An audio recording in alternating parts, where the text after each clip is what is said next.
The rain drummed relentlessly against the windows of the dimly lit station, a cold wind slipping through the cracks and sending chills down Alice's spine.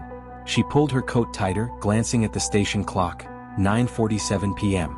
The last train to the city was due in 3 minutes, yet the platform was nearly deserted. A young couple stood huddled together at the far end, whispering in voices that barely rose above the howling wind. Other than them, Alice was alone. She sighed and checked her phone. No new messages. Not that she expected any. Tonight marked 1 year since Mark had vanished without a trace. No explanation, no clues. Just gone. Her fiancé, the man she thought she'd spend her life with, had evaporated from existence like a ghost, leaving behind only whispers. They had never even found a body. The wind howled louder, and Alice's thoughts were interrupted by the faint sound of something scraping against the platform. Her breath fogged the air, her fingers twitching involuntarily as a strange feeling crawled up her spine. She turned, eyes darting around, but there was nothing but shadows and the far-off flicker of broken lights. The rumble of the approaching train echoed through the station, its headlights flickering through the mist like the glowing eyes of some slumbering beast. Slowly, it rolled into view, its metal exterior rusted and worn, as though it hadn't been maintained in years. The train screeched to a halt with a shrill, almost human-like cry, and the doors slid open with a slow, hesitant hiss. Alice stepped inside. The carriage was dimly lit, casting long, eerie shadows. The seats, though empty, seemed unnervingly lived in, as though someone, or something, had been sitting there only moments before. She felt the weight of invisible eyes upon her. The train lurched forward, jolting her into a seat by the window. Outside, the dark landscape blurred, becoming an abstract smear of black trees and fog that felt too close, too suffocating. The station, the world she knew, vanished behind her, swallowed by the void. As the minutes ticked by, the sensation of being watched grew stronger. Alice shifted uncomfortably, glancing around. That's when she saw him. 2 rows ahead of her sat a man, hunched and shadowy, his back turned to her. He hadn't been there when she boarded, she was sure of it. Yet there he was, his figure barely visible in the low light. Her heart thudded in her chest.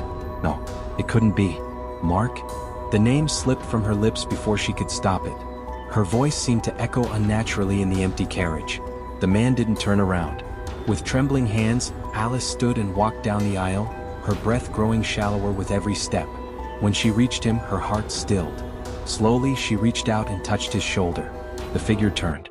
Her breath caught in her throat. It was Mark. His face was pale, far too pale, almost waxen, as if he'd been carved from some eerie, lifeless material.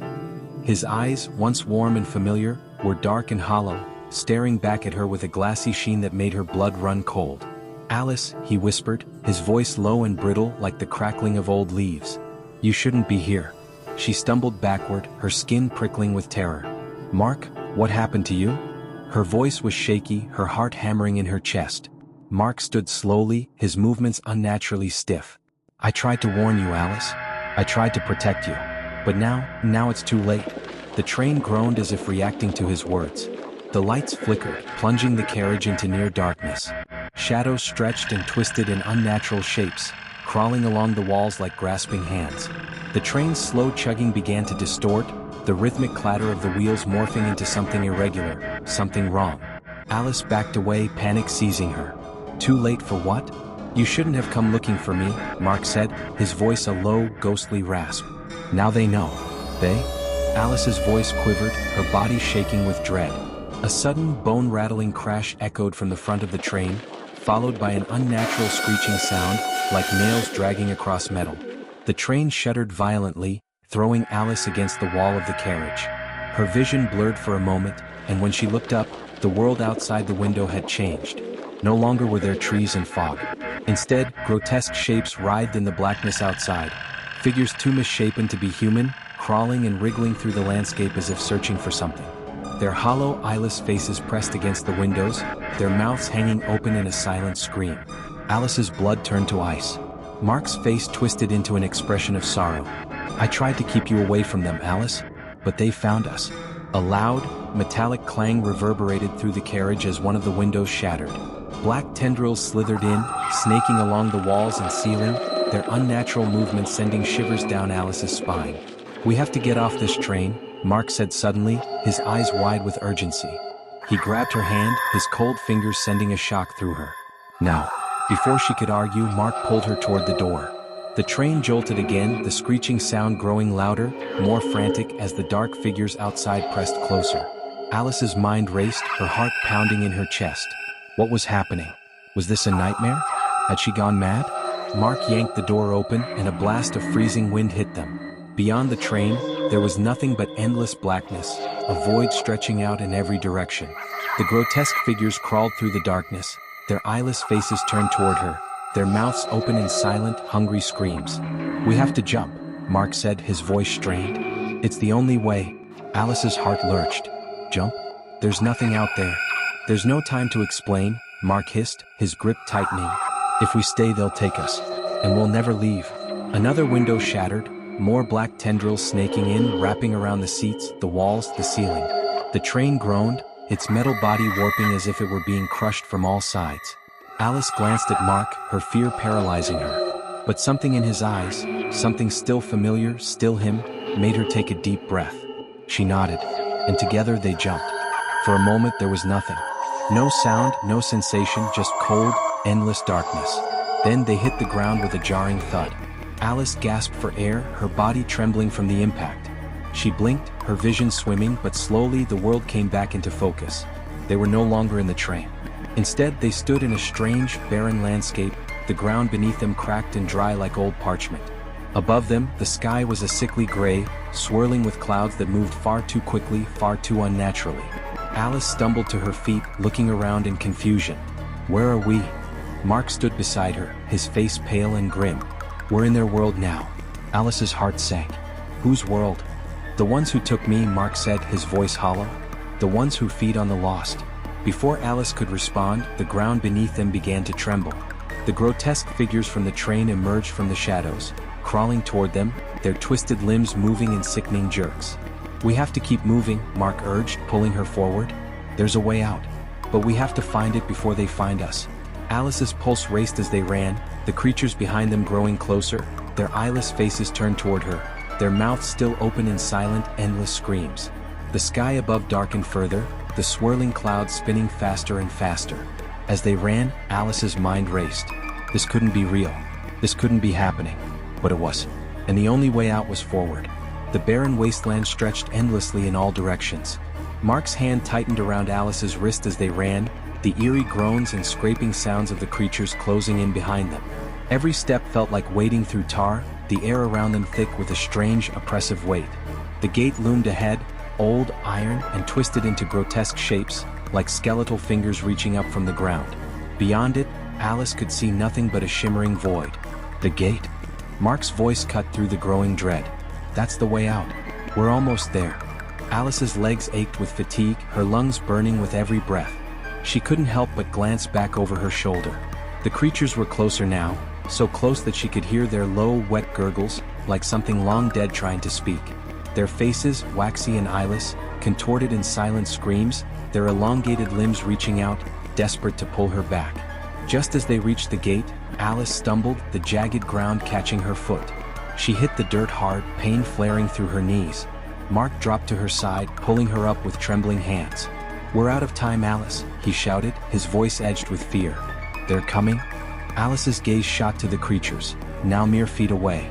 Their mouths gaped wide, filled with row after row of jagged, broken teeth. Her heart seized in terror. She scrambled to her feet, her eyes darting toward the gate. Mark pulled a rusted, silver key from his pocket. The key, the one she remembered from years ago, but had thought was just a quirky part of his eccentricities. He shoved it into the lock, his hands shaking. The creatures let out a shrill, distorted wail, their bodies lurching forward, dragging themselves across the cracked earth. Alice watched in horror as their limbs twisted and broke with every movement, but they didn't stop. They were ravenous. They would take her, consume her. Finally, click. The gate creaked open with a shriek of rusted metal. Beyond the threshold, the world shimmered, distorted like a mirage. The air was cold, unnaturally so, and Alice's skin prickled as if she were being watched from just beyond the veil. Mark grabbed her hand and yanked her through the gate, slamming it shut behind them. The creatures slammed against the iron bars, their mouths opening in voiceless screams of frustration. But they couldn't get through. For now they were safe. Alice collapsed to the ground, gasping for breath, her body trembling with exhaustion and relief. The shimmering void around them began to fade, revealing a dense, twisted forest. The trees were tall and black, their branches curled like claws reaching down to the earth. The moon hung low and heavy in the sky, casting everything in an eerie, pale light.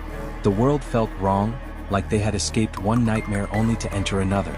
"We made it," Mark breathed, his voice filled with disbelief. But something was off. Alice's skin crawled with an overwhelming sense of dread. This place didn't feel right. It felt hungry. What is this place?" Alice whispered, her voice shaking as she stood, her eyes scanning the strange, unnatural forest. The trees seemed to move, their branches creaking like they were whispering to one another.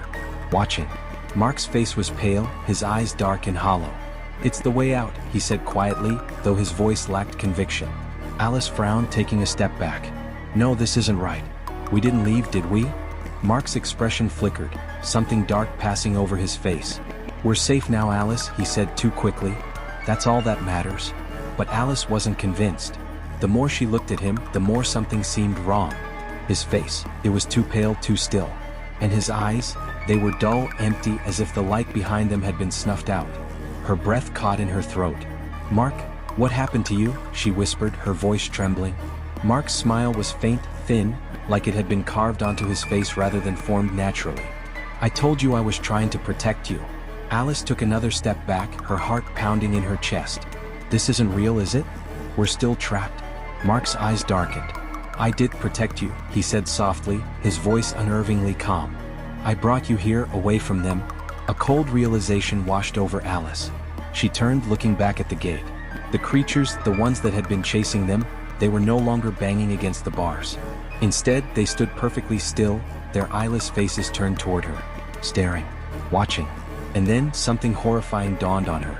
"They weren't chasing us," Alice whispered, her voice trembling. "They were trying to stop us." Mark's face twisted into something alien, something wrong. His eyes, once dark and human, shifted, becoming black, endless voids. His smile widened unnaturally, stretching across his face until it looked like his skin might tear. "They're the ones who can't leave, Alice," he whispered, his voice distorted, too deep. "But now you can stay with me. Forever." Alice's stomach lurched and she staggered back, her mind reeling. No, this isn't right," she said, shaking her head. "You're not Mark. You're not him." The creature that had once been Mark stepped forward, its movements jerky, unnatural. The skin on his face began to crack, black tendrils seeping through the fissures. "I've been here a long time, Alice," it said, its voice a low, growling hiss. "And now, you're here too." Alice's breath caught in her throat as the thing that looked like Mark began to unravel, its body warping and twisting into something grotesque. Its limbs elongated, stretching impossibly long, its face melting like wax. The moon above flickered, casting eerie, shifting shadows across the forest. "No!" Alice screamed, turning toward the gate. She ran, her heart pounding in her chest, but when she reached it, her blood ran cold. The key was gone. Her hands fumbled with the lock, desperately trying to open it, but it wouldn't budge. She turned back toward the creature, her chest heaving with terror. It was watching her, its dark, void-like eyes gleaming with hunger. "There's no leaving, Alice," it whispered. "You belong here. With me." The forest around her seemed to close in, the trees groaning as their branches curled down, wrapping around her like a cage. She screamed, clawing at them, but they were unyielding, pulling her deeper into the darkness. The last thing Alice saw was the creature's face, twisted into an unholy grin as it whispered, "Welcome home."